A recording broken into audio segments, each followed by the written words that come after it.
Okay, I just want to begin this by saying sayonara to Ramsdale because I'm telling you lot right now, if Arsenal didn't win this game, yeah, the head loss that would have happened today, like, it's actually nuts because given the fact that Liverpool and City are playing each other tomorrow, this would have been a huge opportunity missed. And look, Ramsdale, you've done so much for this football club. You're actually one of the biggest reasons why we're in this position. Let's actually be real. But there's now clear evidence why Raya is number one, and that's that sorted. Look, honestly, I wish him all the best, but that is the last time that guy is in an Arsenal shirt. But Ben White tonight. I've been talking about Ben White. Like I've said this, I've dedicated like 3 short videos on him, bro. He is bro for a reason. Like he should have got man of the match. He was my man of the match. 2 assists, worked tirelessly, won all his duels. Great passing, great awareness. Like there's just nothing more to be said about this guy. Like, and one thing that's gonna piss me off as well is the fact that he won't be on the plane, bro. Do you get it? Like, because of the stupid feud he has with Southgate. I don't even know what's about in it, but this man should be in the plane, bro. Like, especially in the turn of the year, bro. He's been the best right back. Name me another right back better than Ben White right now. Right now, bro. You can't tell me Jack, bro. Like, he was sensational today. He's been sensational since he started for this football club. Since he played, since he signed for this football club, he's been sensational. He's always available, unlike people like Tomiyasu. Let's be real. Unlike people like Shevchenko, unlike people like Thomas Partey. Do you get it? Like, this man is available. Now, there was a period in December where I think he just played through an injury, bro. An injury because we had no right backs. We had no right backs. And he stepped up. And you could tell a little bit in his performances, he kind of dipped, but he was still there, willing to play. Do you get it? Now, I'm not questioning everybody else's sort of integrity and like motivation to play for the football club, but I feel like with Ben White, because he's tan and he's from Brighton, he's from Newport, he's a proper like, you know, like a pretty boy. People think that he's not like a hard man. Like he actually is, bro. Like watch this man play. Watch him go against opponents. People try to chat back to him, bro. He's a bad man, He's a proper bad man just because he's got tattoos and he's tan and he's like a pretty boy and he's a handsome guy, whatever. He's a proper bad man, bro. Like, he's a tough lad, bro. And I love him so much. Like, he has given a lot for this football club, more than people realize. An underrated football player. I can't speak highly of this guy. Like, honestly, I love him so much. And, he gets... You see people like Declan Rice, for example, or like Saliba or Gabriel that get a lot of plaudits for like defensive work, but not him. And I'm thinking like, yo, like, I just want to make this known now, yeah, not just for Benma, but everybody. There is no carriers. We're not carrying anybody in this team. You can't be a title challenger team, and carry people. It's not happening. Everybody has their own contributions, and Ben White's contributions is top.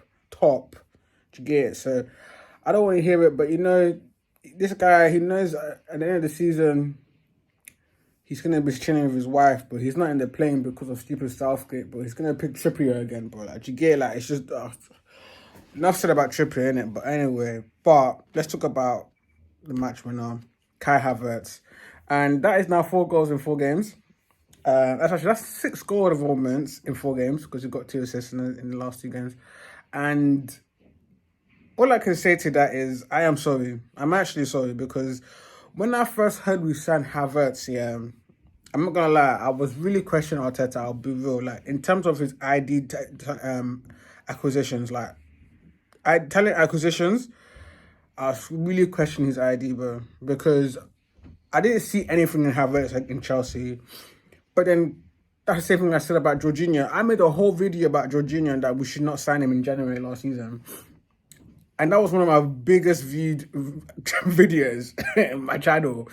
Only for me now to say him, Virginia, Havertz have changed my life because you don't have to remember this was the fixture. Okay, obviously it was the VAR bullshit, but this was the fixture that started, in my opinion, our title challenge just to go. Ugh. And when we made that mistake, when Ramsdale made that mistake, and it's now 80 minutes, 82, 83, 84, 85. You're thinking, blood clot, man. Are we going to draw this game? But low-key though, I've always felt like we're going to do something. I just felt it. And I'll be real, the person I thought would do it was Havertz, and he came through, bro. Like, he won man of the match, which, like I said, I thought Ben White was man of the match because, top. But I said, if anybody was going to score today, I thought it would be Havertz. That winner, I thought it would be Havertz. And it was. And he's played really, really well, bro. People are talking about, March is his sort of season, his sort of month, whatever, cool. But I'll take it, fam. I'll take it because the output is given, but especially when you think about how much shit he was taking in the beginning of the season when he was playing in that 8 role, blah, blah, blah. I always said that this man is a striker, a false nine. He's not in that midfield. He can't play that midfield role. I'd rather Declan Rice play that. And you know what? Declan Rice came good again with another header, another goal. I was hearing a lot of debates this week about player of the season. I'm thinking, how is this a debate, bro? Even if Arsenal don't win the league, he is still the best player of the season. Let's be real. Like, I get it, Van Dijk is having a sort of last dance kind of, season. Rodgers playing well. I was hearing names like Phil Foden, but I'm not going to entertain that. There's been good players, even James Maddison, bro. I'll give James Maddison that. I was hearing people like Cole Palmer. I ain't going to entertain that one either. But to say that Declan Rice has not been the best player this season, I can think of one game where he was shit, and that was against Fulham. Because that one I was just like, But other than that, this man gives out 8 out of 10 performances every single time, if not more. Do you get it? Like, this is what a world-class talent is, where your consistency is at a high level. That's what world-class is. That's the definition of world-class. And he is doing that, bro. And he's been doing it all season to the point where his price tag, £105 million, by the way, man. Like, £105 million. That is more than the purses that AJ and Ngannou got combined. 105 million is no joke, fam. But nobody's talking about that. Why? Because he's worth the penny, bro. He's more than that, bro. It looks cheap. It's he's just an amazing one, man. I'm so happy we got him, big man thing.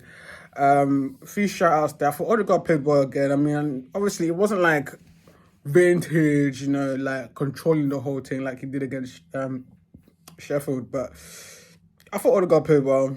I did think he played well. I thought our defense looked good. We kind of silenced Tony and Wessel. I know, obviously, Wessel got his goal, but that was from the mistake. Other than that, bro, there was one chance I had, and it was a good save from Amstel, to be fair. And he did sort of rectify his mistake in a sense, because, but I also feel like the flip side is that you give them confidence because you give them a goal. Do you get it? So that's where the fan managers are for me, with me and Ramsdale, man. Like, it's such a shame, man, because I actually felt like, this guy could have been something. And I really I started to trust him a little bit. But then you see the difference of Raya and him. You're like, yeah, man, there's no comparison, I'll be real. I just want to talk about Trossard real quick because he's not a good player. He's not... Okay, let me rephrase that. It's not he's not a good player, but he's not the level that Martinelli's at. To see him today playing left wing, I just thought to myself, bro, you're actually quite... It just, for me, shows a testament of how good Martinelli is, because in my eyes today, the whole time I was thinking, this guy is so shit. And he's not shit. He has come clutch at some points in the season. I'll be real. I'm not gonna hyperbole that shit. He's all right. But I feel like if Martinelli can't play, that you put Jesus there. Do you understand? Like, Trossard is someone that you bring on from the bench because he is a clutch player, let's be real. But he's not someone that should be starting, in my opinion. He has hit some form. I think he's got like 6 goals this season. And a couple of that came sort of like in consecutively. But he's not like, do you get it? He's just not. He should be our like Jack Grealish, just sitting on the bench, come on whenever you need him, do you get it? Like that's my only thing today. There's nothing for me to add that much. I mean, you see, the thing is, obviously, we kind of got carried away as Arsenal fans because we heard that, none of their centre backs were, or the back four, all of the back four was gone. And obviously, Arsenal have scored 31 goals in 7 games. And you're thinking to yourself, and we're playing at home, you're thinking to yourself, could this be an easy win? Could we get this in the bag? How many goals is it? I mean, I've seen some Drake tweets like, how are we not 3-0 up already? Like, this is a disgrace. But the thing is, this is the Premier League, and Brentford are still a good team, bro. And the thing about Brentford as well is that, the thing about any team in the Premier League is that when they know something is happening, they want to be that team to stop it. Do you get it? And there's incentive there. Not necessarily because they're having allegiance to Man City or Liverpool. It's just the Premier League, man.